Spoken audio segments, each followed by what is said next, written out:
दोस्तों हमारे YouTube channel स्टडीमेट official में आप सभी का स्वागत है। आज हम नया चैप्टर लेकर आ रहे हैं। उस चैप्टर का नाम है पार्टनरशिप। दोस्तों साझेदारी के जो क्वेश्चन आते हैं वो बहुत जगह पूछे जाते हैं। बहुत ही आसान तरीका से हम आपको बताएंगे कि कैसे आप उसे आसान तरीका से सॉल्व कर सकते हैं। तो चलिए दोस्तों, अगर आप नए हैं तो प्लीज़ हमारे चैनल को सब्सक्राइब कीजिए, लाइक कीजिए, ज़्यादा से ज़्यादा शेयर कीजिए।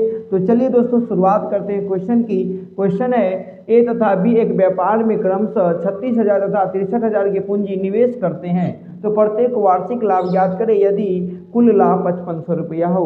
मतलब कि साझेदारी में क्या होता है, हमेशा याद रखिएगा दोस्तों कि जिस अनुपात में आप पैसा लगाएंगे उतना ही उसी अनुपात में आपको लाभ भी अर्जित होगी, लाभ भी प्राप्त होगी। तो दोस्तों अब ध्यान दीजिएगा इस क्वेश्चन पे। तो क्वेश्चन में देखिएगा तो ये 36,000 लगा रहे हैं, वो 63,000 लगा रहे हैं। तो अगर जो ज़्यादा पैसा लगाएगा वो ज़्यादा लाभ कमाएगा, जो कम पैसा लगाएगा वो कम लाभ कमाएगा। सिंपल से फंडा है, सिंपल सा यूज है। इसी सिद्धांत पे हम पूरा का पूरा पार्टनरशिप जो है वो ख़त्म करेंगे। बस आप देखते रहिए दोस्तों। तो ए और बी दो व्यक्ति हैं, ए है ये बी है। ए ने क्या किया कि 36,000 रुपया लगाया और बी ने क्या किया 63,000 रुपया लगाया। ठीक है, तो दोनों ने ये जो लगाया तो हम यह पहले निकालेंगे दोनों का अनुपात क्या था पैसे लगाने का। मतलब कि जैसे मान लीजिए इस दोनों का अनुपात निकालेंगे तो 3 0 कट गया। अब इसको अगर काटेंगे तो कितना से कटेगा, अगर मान लीजिए काटेंगे तो ये 3 से काटिए 12 तिया 36, ये 21 तिया 63, फिर 3 से काटिए तो ये जगह 3 चौके 12, 3 सत्ते 21। यानी इसका मतलब हुआ कि 4 अनुपात कितना आ गया 7 आ गया। यानी कि अगर ये 4 रुपया लगाएगा तो ये 7 रुपया लगाएगा। तो लाभ भी इसी अनुपात में आता है। मतलब अगर ये 4 रुपया लगाएगा तो इसको भी लाभ कितना मिलेगा 4 के हिसाब से मिलेगा, और ये 7 रुपया लगाएगा तो इसको लाभ भी 7 के हिसाब से मिलेगा। तो अब ध्यान दीजिएगा कुल लाभ जो है 5500 दिया, मतलब 4 और 7 ये टोटल मिल कितना हो गया 11 रुपया। यही आपको कितना दिया हुआ है 5500 के बराबर। तो एक किसके बराबर हो जाएगा 11 × 55 यानी 500 के बराबर होगा। ये किसके बराबर है 500। तो अब आपसे क्वेश्चन पूछा दोनों का वार्षिक लाभ कितना हुआ, ये 4 रुपया लाभ कमाता है तो एक 500 के बराबर है, तो 4 कितने के बराबर होगा 5 चौके 20 यानी 2000 रुपया के, और 7 किसके बराबर हो जाएगा 7 पंचे 3500, यानी कि इसको मिलेगा 3500 और इसको मिलेगा 2000।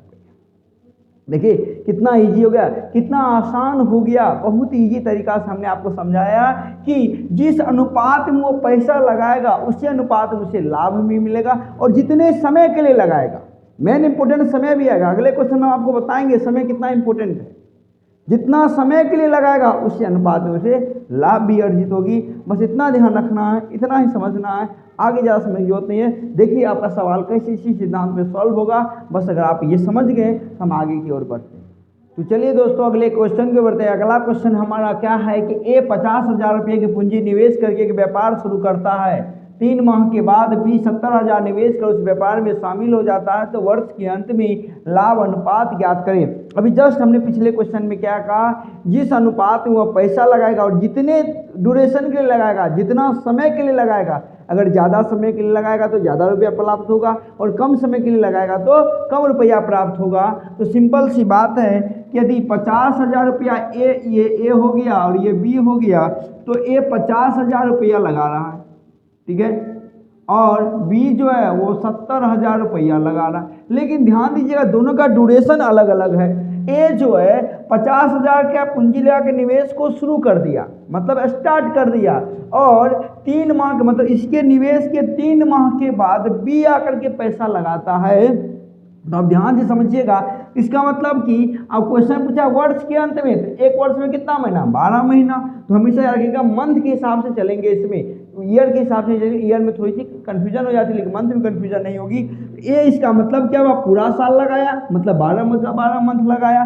लेकिन बी जो है 3 महीने के बाद आया, तो इसका मतलब उसने निवेश कितने महीने के लिए किया 9 ही महीने के लिए किया, है ना। इन्होंने पूरा साल लगाया 12 मंथ, ये क्या 9 महीने, तो 9 महीने। तो 12 मंथ के हिसाब से इसका पैसा ये हो गया, 9 मंथ के हिसाब से इसका पैसा ये हो गया।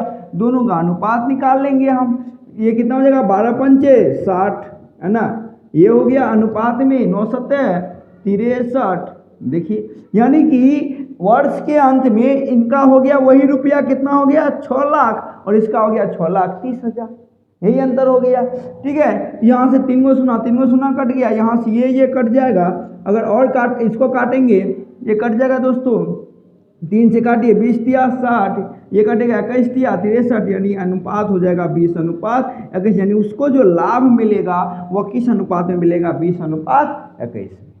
देखिए कितना ईजी हो गया। तो इसलिए पार्टनरशिप में जो भी अगर सवाल आए ना, तो पहले ये फंडा अपनाना होगा आपको कि जितना पैसा वो कितने समय के लिए लगा रहा है, जितने समय के लिए लगाएगा उसका हम गुना कर देंगे उसे, ये उसका क्या हो गया, लाभ का अनुपात हो गया, वह इसी लाभ में कहेंगे। क्यों ऐसा इसलिए होता है ताकि इन्होंने देखिए 12 मंथ के हिसाब से इन्होंने पैसा कितना लगाया, 6 लाख, लेकिन इन्होंने 70,000 लेकर के 9 मंथ लगाया, लेकिन इसका पैसा कितना हो गया 9 मंथ के बाद, 6,30,000।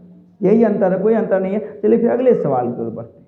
तो चलिए दोस्तों अगले क्वेश्चन की ओर बढ़ते हैं। हमारा अगला क्वेश्चन क्या है कि ए एक व्यापार की शुरुआत 50,000 रुपये के साथ करता है, बी 3 महीने के बाद 60,000 रुपये के साथ करता है।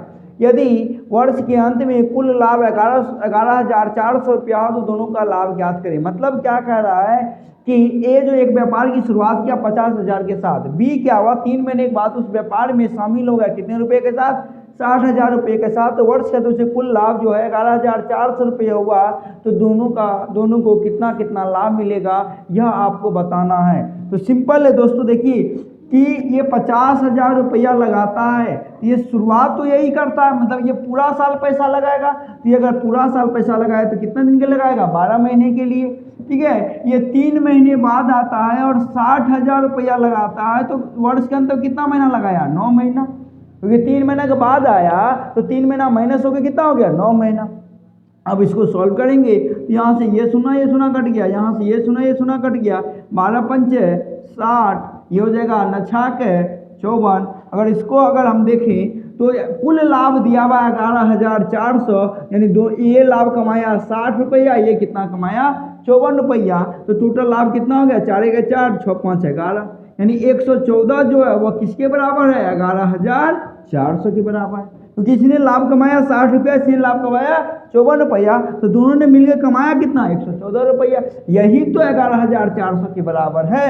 तो यहाँ से अगर एक यूनिट निकालेंगे ये कट जाएगा कितना बेर में, 100 बेर में, यानी एक बराबर कितना निकल गया, 100। तो पूछ रहा है दोनों का लाभ, इसका लाभ कितना हो जाएगा, इसमें 100 से गुना कर दीजिए, यानी कितना आ गया 60,000, है ना, ये 6,000, और ये कितना हो जाएगा, इसमें 100 से गुना कर देंगे तो ये हो जाएगा 5400, यानी कि इसने कमाया 6,000 रुपया और इसने कमाया 5400 रुपया। यही है, इसी को कहते हैं दोस्तों पार्टनरशिप, जो सबसे बेहतरीन तरीका है। आप कितने भी लंबा सवाल क्यों ना लाएं, देखिएगा इस प्रोसेस से ज़्यादा जाने नहीं देंगे, इसी प्रोसेस में आके सिमट करके उसे सॉल्व करके आपको दिखा देंगे। बस दोस्तों आपसे रिक्वेस्ट है कि अगर आप नए हैं तो प्लीज़ हमारे चैनल को सब्सक्राइब कीजिए, लाइक कीजिए और ज़्यादा से ज़्यादा शेयर कीजिए। तो चलिए दोस्तों अगले क्वेश्चन की ओर बढ़ते हैं। हमारा अगला क्वेश्चन क्या है, ए एक व्यापार की शुरुआत में कुल 36,000 की पूंजी निवेश करता है, 4 माह बाद बी कुछ पूंजी निवेश कर उस व्यापार में शामिल होता है। एक वर्ष के अंत में दोनों क्रमशः 9:7 के अनुपात में लाभ प्राप्त करता है, तो बी की पूंजी ज्ञात करें। ठीक उसका उल्टा है दोस्तों, अभी जो हमने आपको क्वेश्चन बताया उसका जस्ट उल्टा है। कहिए कैसे सर, यह इस तरह से उल्टा है कि यहाँ बी का पूंजी ही नहीं दिया हुआ है, बी का पूंजी आपके पास पता ही नहीं है बी कितना रुपया पूंजी लगा रहा है। तो दोस्तों हम मान लेंगे कि बी जो है वह x रुपया पूंजी लगा रहा है, हमने मान लिया इसको। तो ये हो गया ए, ये हो गया बी। ए कितना दिन के लिए लगा रहा है, पूरे साल के लिए लगा रहा है, तो मतलब 12 माह के लिए लगा रहा है। और बी जो है वह 4 माह बाद आया, मतलब 8 महीने के लिए लगाएगा। तो ए का पूंजी कितना है, 36,000, यही ना ए का पूंजी। और इन्होंने कितने दिनों के लिए लगाया, 12 दिनों के लिए अनुपात में। बी का पूंजी है x रुपया, इन्होंने कितने दिनों के लिए लगाया, 8 माह के लिए, यही ना लगाया। तो अब इसको अगर हम सॉल्व करेंगे तो दोस्तों इसको रहने दीजिए इसी तरह से, 36,000 गुने 12। अब ध्यान दीजिएगा तो क्वेश्चन कर रहा है दोनों को जो लाभ मिला वो 9:7 में मिल रहा। मतलब क्या हुआ कि ये जो हमने लिखा, ये क्या लिखा, इसका लाभ का अनुपात लिखा है ना, ये क्या लिखा हमने, इसका लाभ का अनुपात इतना। अब बटे में कितना हो जाएगा, ए टैक्स, यही लाभ का अनुपात तो 9/7 दिया हुआ है, यही ना दिया हुआ है। अब इसको काट कूट कर लीजिए, 9 चौके 36 यानी हो गया 4000। यहाँ से काटेंगे तो ये कटेगा 4 तिया 12, 4 दूनी 8, ये कट जाएगा 2 बार में 2000। यानी कि अब यहाँ से अगर हम x बराबर लिखें तो ये हो जाएगा 3 दूनी 6, 6 के 42,000 रुपया इन्होंने पूंजी निवेश किया था। किसने? बी ने। तब तो इसको 9:7 में से लाभ मिला। अब सर ये कैसे कहते, हमेशा ध्यान रखें। अभी हमने पिछले क्वेश्चन क्या बताया कि जिस हिसाब से जितना ड्यूरेशन के लिए लगाएगा उसी अनुपात में उसे लाभ भी मिलेगी। तो जिस अनुपात में लगाया उसी अनुपात में इसको लाभ भी मिला। बस हमने दोनों लाभ को अनुपात को बराबर कर दिया, हमारा आंसर निकल गया, है ना। तो चलिए फिर अगले क्वेश्चन की ओर बढ़ते हैं। चलिए दोस्तों अगले क्वेश्चन की बढ़ते हैं। अगला क्वेश्चन हमारा क्या है? ए ने एक व्यापार की शुरुआत में 45,000 की पूंजी निवेश की तथा कुछ समय के बाद बी 30,000 रुपये निवेश कर उस व्यापार में शामिल हो गया। यदि एक वर्ष के अंत में उन्हें 2:1 के अनुपात में लाभ प्राप्त हुआ तो बी कितने समय के लिए व्यापार में शामिल हुआ। इस बार आपसे बी का समय पूछ रहा है कि वह कितने समय के लिए व्यापार में आया था, है ना। बस वही काम होगा सब कुछ। अब हमको तो नहीं पता तो हम मान लेते हैं कि बी का जो टाइम है वह x घंटा है, हमने मान लिया। सॉरी x माह है ना। हम x माह क्या करते हैं, इसको मान लेते हैं कि बी ने जो पूंजी निवेश की इन्वेस्ट की वह x मंथ के लिए किया। अब ध्यान से देखिएगा, 45,000 रुपया ए निवेश करता है। ये कितना निवेश करता है? 45,000 रुपया। कितने दिनों के लिए? वर्ष के अंदर, मतलब 12 माह के लिए करता है। बी जो है, बी कितना करता है? 30,000 करता है, लेकिन ये नहीं पता कितने माह के लिए, तो हमने मान लिया x माह के लिए, है ना। अब इसको सॉल्व करेंगे तो यहाँ से 3 गो शून्य कट गया, काटेंगे 15 तिया 45, 15 दूनी 30, 2 छके 12, यानी हो गया कितना? 36 के 18 अनुपात कितना हो गया? x। ये हुआ कि नहीं हुआ? अब दोस्तों ये हमारा क्या आया? ये हमको आया लाभ का अनुपात, यानी लाभ जिस अनुपात में आया ये हमको आ गया 18:x, यानी 18/x। यही अनुपात हमको कितना दिया हुआ? 2:1 क्वेश्चन के हिसाब से। तो इसको अगर काट देंगे 2 9 18 तो x बराबर यहाँ से क्या हो जाएगा? 9 माह। यानी कि बी ने कितने माह के लिए इन्वेस्ट किया था? 9 माह के लिए। अगर क्वेश्चन आपसे यह पूछता कि ए के इन्वेस्ट के कितने महीनों के बाद या कितने समय के बाद बी ने इन्वेस्ट किया तो हम कहते 3 महीनों के बाद, क्योंकि 9 महीने का इन्वेस्ट किया। इसका मतलब ए जब इन्वेस्ट किया होगा उसके 3 माह के बाद किसने इन्वेस्ट कर दिया? बी ने। अगर ड्यूरेशन पूछेगा बी ने कितने समय के लिए किया तो हम कहेंगे 9 माह, लेकिन पूछेगा कितने समय बाद किया तो हम कहेंगे 3 माह। होगा कि नहीं होगा? तो देखिए कितना इजी है। हमने किसी भी टाइप का सवाल लाइए आप इन्वेस्टमेंट में इसी तरह से बनेगा और इसी तरह से आपको सॉल्व भी होगा दोस्तों। तो अगर आपको वीडियो अच्छी लगी हो दोस्तों तो हमारे चैनल को सब्सक्राइब कीजिए, लाइक कीजिए, ज़्यादा से ज़्यादा शेयर कीजिए। तो दोस्तों आज के लिए इतना ही, आपसे मुलाकात होगी अगली वीडियो में, तब तक के लिए जय हिंद।